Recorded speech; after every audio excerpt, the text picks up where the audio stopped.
If you haven't already, go back and watch our video from the Bible Project called What is the Bible? Just search that on YouTube. That video will help you make sense of some of the things we're going to talk about in this session of our unit. But instead, because one of the reasons is we showed you that video from the Bible Project is because instead of forming our own definition of the Bible, we're actually going to use their definition of the Bible created by the Bible Project. And it actually shows up in the video we're going to watch in our next unit.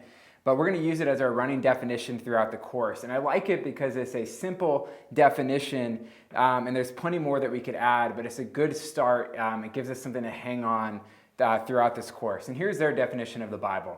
The Bible is a unified story that leads to Jesus and provides profound wisdom for our world. The Bible is a unified story that leads to Jesus and provides profound wisdom for our world. In our next unit, we're going to take a deep dive into what it means to see the Bible as a unified story that leads to Jesus. But this week, we're going to take a look at some objections to that and take a look at some objections to even opening the Bible in the first place. And there's a range of objections to the Bible that you could choose from. Maybe you're carrying a few of these yourself. Especially for those of us, again, who live in the 21st century, there's all kinds of objections to the Bible. Some of these objections are the result of careful, reflective thinking and doubts that maybe you've had over the course of your life. And maybe you weren't even looking for these objections, but they came to you.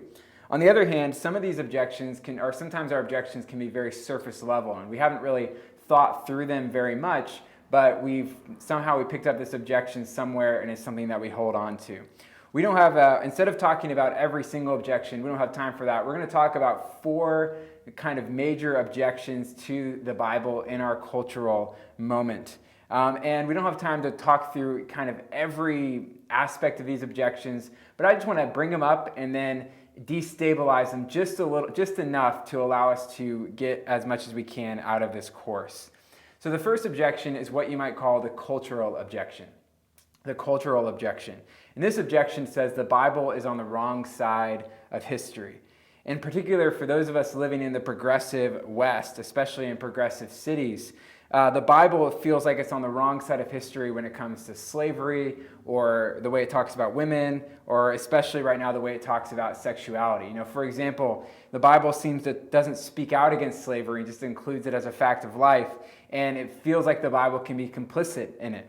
It feels like the Bible can be responsible for holding women back in society by its insistence on what some might feel are antiquated gender roles. And it promotes a view of sexuality that some might say is psychologically harmful. And so this is what you might call the cultural objection, that the Bible is on the wrong side of history. But one thing that I would say, just to destabilize it a little bit, is that every culture thinks that it's on the right side of history. And someday people will actually look back at us and say we were on the wrong side of history on some issues. We don't know yet what those issues are, but we'll find out someday that we were on the wrong side of history. But the fact that every culture thinks they're on the right side of history is what C.S. Lewis, a British apologist or a British defender of the Christian faith from the middle of the century, very thoughtful, but he called this chronological snobbery. Chronological snobbery. It's one of my favorite terms. And he says that it's the uncritical acceptance of the intellectual climate common to our own age, and the assumption that whatever has gone out of date is on that account discredited. He calls that chronological snobbery. It's this idea that you think wherever you are in history, you're on the right side of history and everybody else is wrong. And so, again, that's the cultural objection, that the Bible is on the wrong side of history. Then there's the scientific objection. And the scientific objection says, the Bible is full of scientific impossibilities. You know, the Bible talks about a man living inside of a fish. The Bible talks about a story of a sea opening up and people walking through on dry land. The Bible talks about the world being created in 6 days. The Bible talks about what's called miracles that people saw, but we might say, well, they didn't know enough back then, and we have scientific explanations. And more than anything else, right, we as a culture, we often feel like we would say something like, we all know that dead people don't rise from the dead. And so there's scientific objection says the Bible is full of scientific impossibilities, and therefore it's wrong, and I don't want to read it. But the reality is we don't get to decide what's possible.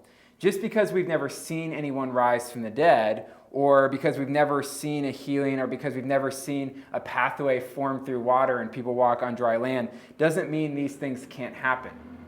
To say that miracles, which is what we might think of as scientific impossibilities, can't happen, is a belief just as much as believing that they can happen. And what we have to do is we have to look at the evidence, and we have to look at, see if maybe the Bible can destabilize that a little bit more. And so the scientific objection says the Bible is full of scientific impossibilities. But again, we don't get to decide what's possible. The third is the historical objection. The historical objection. And this one would say that the Bible is like a game of telephone gone terribly wrong. Right? There were decades sometimes between the original events that happened in the Bible and those events being written down.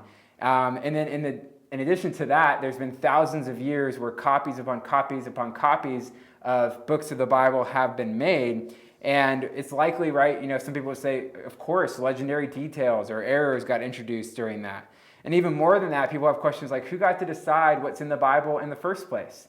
And so there's all these historical objections that the best way I could summarize it is often people will see the Bible as a children's game of telephone. You maybe have played telephone before, where somebody whispers something in one person's ear and then they have to keep whispering it all the way around and see what it sounds like when they come back. And usually it starts with something like Jingle All the Way, but with kids it always ends with toilet or poop or something like that. But one of the things that to destabilize that objection just a little bit is we're going to talk in the next video about where the Bible came from. But it's worth noting that memory in mostly illiterate storytelling cultures, which is what the Bible arose out of, was much stronger than memory today. And there's a lot more precision in memory than we often think of as a generation that doesn't have to rely on memory on ourselves to pass on stories to the next generation. In addition to that, there's a lot of care in the copies of the scripture that was being made. But we'll talk a little bit more about that in our next video. And the final objection is what you might call the practical objection. So you have the cultural objection, the scientific objection, the historical objection, and finally the practical objection, which says that the Bible is mostly irrelevant to my everyday life. Maybe the Bible meant something to some people at some point, but it feels like for some of us, we don't need it anymore. We don't need it to give us guidance or meaning or to make sense of suffering. We feel like we can live our lives just fine without consulting the Bible. My hope is that if that's you, throughout this course, you might begin to see more and more how the Bible is, in fact, more relevant to our everyday lives than we often think. And there's just a little bit more to it than we often imagine. And at the end of this unit, we're actually going to talk about how reading the Bible is one of the most powerful ways to experience transformation. And so there's these different objections to the Bible. And I would say if you actually want to go deeper on any of those objections to the Bible, I encourage you to read Tim Keller's book, The Reason for God. He's got a chapter in there on the Bible. There's a book by Lauren McAfee called Not What You Think, and she talks about the Bible in there.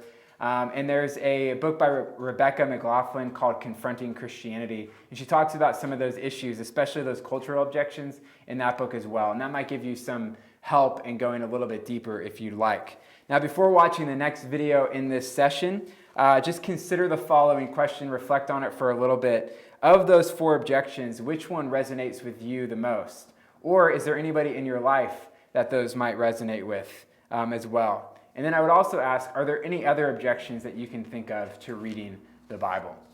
And then in addition to that, before the next video, you have an opportunity to complete your first Bible mini-study. So if you have the notes and you're following along, each week we're going to have a Bible mini-study. And this first one will be on 2 Timothy 3:14 through 17. Now in Unit 3 of this course, we're going to talk more about how to study the Bible. But in each unit, we're going to take a look at what the Bible actually says about itself in what we're calling Bible mini-studies.